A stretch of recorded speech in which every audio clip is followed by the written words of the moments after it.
Welcome back to All This Math. This is Professor Parker, and what we're about to do right now is we're going to do some multiplication, but we're going to multiply two binomials. All right? Now, how do I know that those are binomials? Because they are expressions that have two terms in them. A bicycle has two wheels, just like a binomial has two terms, right? And terms are separated by plus or minus signs, plus or minus signs. All right? So if you had like 3x as an example, right? I bring that up because that's a key point, right? Because if I had 3x, somebody might look at that and say, oh, wow, how come that's not a binomial? 3 is a term and x is a term, but we don't consider that a binomial because these terms come together to form one term and they're not separated by a plus or minus sign. So that's just a convention in algebra that you have to remember.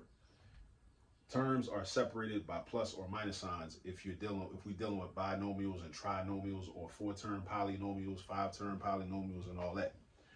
All right, so 3x is a monomial. It's only one term, even though it's made up of a 3 and an x. All right, so look, I'm gonna do this problem two different ways. Now, also, let me say this too. How do I know I need to multiply these? Of course, the instructions are right there, but if the instructions were not right there, and I was just given this expression, right, and told to simplify or told to, I don't know, some other verb that you might see in a math textbook or whatever, or on Delta Math or whatever math program you're using or whatever, right? X minus 2, and also the quantity of x minus 2 times x plus 4. I know that I'm multiplying because there's no symbol or no operator symbol in between these parentheses. Right? See, in between these parentheses, it's no plus sign, no minus sign, no division sign. It's not even a multiplication sign. But if there's no sign written, then we understand that that means multiplication. Just like that 3x I had wrote up there. 3x didn't have a sign in between the 3 and the x. So that just tells you that you're multiplying the 3 times the x. Or at least it's representing 3 times x. That's being represented. All right? So now I'm going to do this two different ways. Straight FOIL and area model. Now, a lot of teachers, a lot of professors, a lot of people don't like FOIL method. I dig it. They don't like FOIL method because a lot of people default to FOIL and don't really understand the concept. All you're really doing is distributive property. That's all we're really doing. We're doing distributive property. FOIL is just an acronym that's meant to help you to remember to make sure that you multiply everything that's supposed to be multiplied. So for example, every letter in FOIL stands for something mathematical that you're going to do. It's about the positioning, right?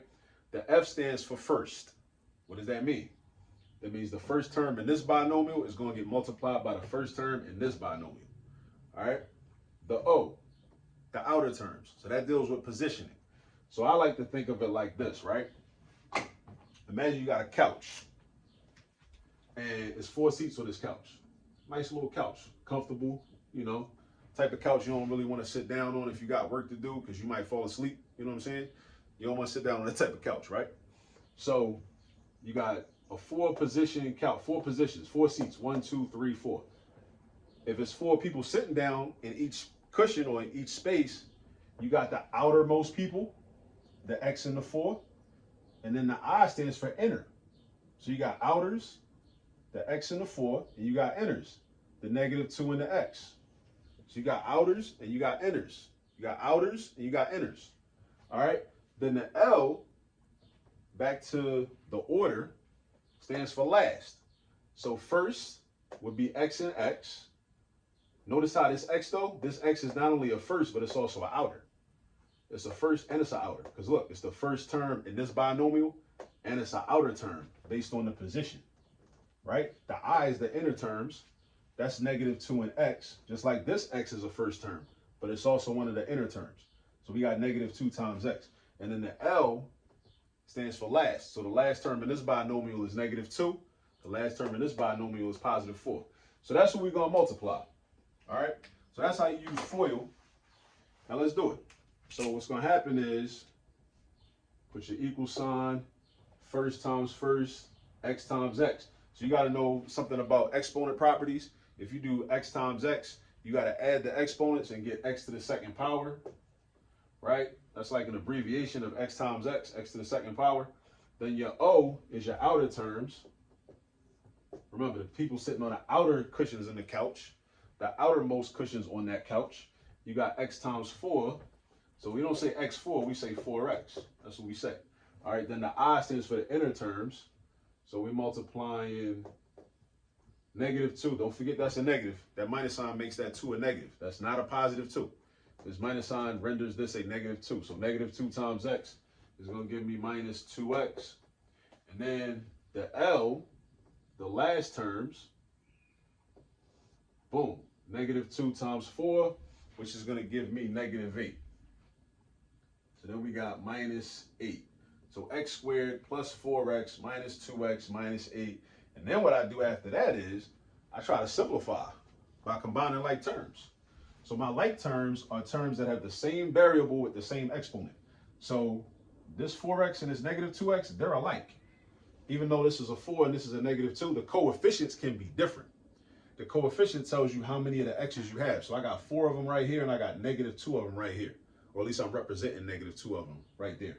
Right? X squared is not alike with x because they don't have the same exponent. That's another math convention. You just got to memorize that. When you have like terms, you got the same variable with the same exponent. All right? Or all constants. Constants are all like terms. Big numbers, small numbers, negative numbers, positive numbers, fractions, decimals, they're all like terms. All right? So, we got x squared, and then we're going to combine these two. 4x's take away 2x's leaves us with 2x. So that's going to give me x squared plus 2x, positive 2x, and then -8. That's our final answer. We can't do nothing more with this, right? But back to this over here about FOIL. Some people don't like FOIL because they want students to just, and this is fine, I don't got no problem. I don't really got a dog in that fight. Just make sure they want students to remember that the first term, x, must be multiplied by both terms in the other quantity or the other binomial. And this -2 must be multiplied by both terms in the other quantity, right? So that means we're doing x times x and x times 4, which basically is firsts and outers. Firsts and outers. And then we're doing -2 times x and -2 times 4, right? Some people make the mistake if they don't understand the FOIL convention, right? And they don't understand the distributive property and the way it's supposed to work. They'll just do x times x and then -2 times 4 and think they've done it. But you're not done. All right? Now, what I said I wrote here for number 2 is area model. I'm going to show you an area model because you might like the area model better. You know, it's good to have like different methods for doing these problems so you can like switch it up and like do what you want. So because I'm going to set it up and make it look like a multiplication table.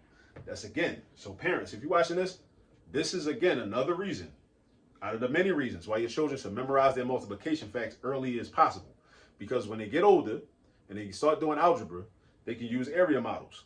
It's the same setup. So if they're familiar with multiplication charts and multiplication tables, then when they get to algebra 1 and they start multiplying binomials, then they can set it up to look like something that's familiar to them and they can be comfortable with it. So I'm going to set it up like this. Little rectangle. And why am I doing it 2 by 2? 2 columns, 2 rows. It looks like an array, right? Because I got a binomial and a binomial. So I'm going to take the 2 terms from the first binomial. I'm going to put one on top of the first column. And I'm going to put the other one on top of the second column. And then for the second binomial, I'm going to take each term and I'm going to put those vertically, again, just like a multiplication table. It's just like a multiplication table, except we got x's. You know what I'm saying? So I got x in the first row and I got 4 in the second row, right? And then I'm going to multiply, just like a multiplication table. I'm going to do the x times the x. That's going to give me x to the second power. Because again, multiplication property of exponents, you take the exponents and you add them together. So I got an invisible one right here and an invisible one right here. That's another thing. If you just got an x, that's really x to the first power. But what's understood don't need to be said. So we don't got to write x to the first power. We don't need to write that. Right? Just like we don't need to write 1x and 1x. What's understood don't need to be said. We just know it's 1x. So then property of exponents, you're going to like multiply. So you add the exponents, 1 plus 1 gives you 2. Then we're going to do x times -2. That's -2x. Just throw the things in the boxes. Throw the terms in the boxes. 4 times x is going to give you 4x. 4 times -2 is going to give you -8. Then you try to combine like terms, just like we did up here. And what I could do is, I could just do this. Circle what needs to be combined. All right? So that's a 4x minus a 2x. So that's going to be just 2x. So what I'm going to end up with is x squared, and I write it in order or descending order, with the term with the biggest exponent is going to go first. All right, so we're going to have x squared plus 2x, same answer, minus 8. And this is good to see. So this is using an area model to multiply two binomials after we already used FOIL method to multiply the same two binomials. And notice we get the same answer. This is a way to, corroborate our story or make sure that we got the same answer. All right, so that's enough of that. But definitely go practice. Make sure you know how to multiply binomials. Make sure you know how to multiply binomials. That's a mainstay of algebra. Make sure you know how to do this, right? And there's other ways to do it too I didn't even get into. But yeah, FOIL method, again, even though some teachers don't like it, it's cool. But I mean, if they don't want you using FOIL, make sure you multiply the first term by everything in the second quantity. And make sure you multiply the second term by everything in the second quantity. And then just look for like terms. Combining like terms is always fun to me, ever since I learned this back in middle school. That's the fun part, combining like terms. So combine your like terms. Sometimes it's not going to be no like terms. If it ain't no like terms, then you just got to rock out with all 4 terms or however many terms it is. And that's your answer. That could be your answer. Don't think you're wrong just because there's no like term. You don't see any like terms to combine. It happens. All right. So, and then the area model, boom, set it up like a multiplication table. Set it up like a multiplication table and then just multiply, whatever you see on the outside, you know what I'm saying? Like vertical, horizontal, boom, x times x, x squared, x times -2, -2x, 4 times x, 4x, 4 times -2, -8. Look for like terms, combine them up, and then you're all done. All right, we'll see y'all in the next video. Peace.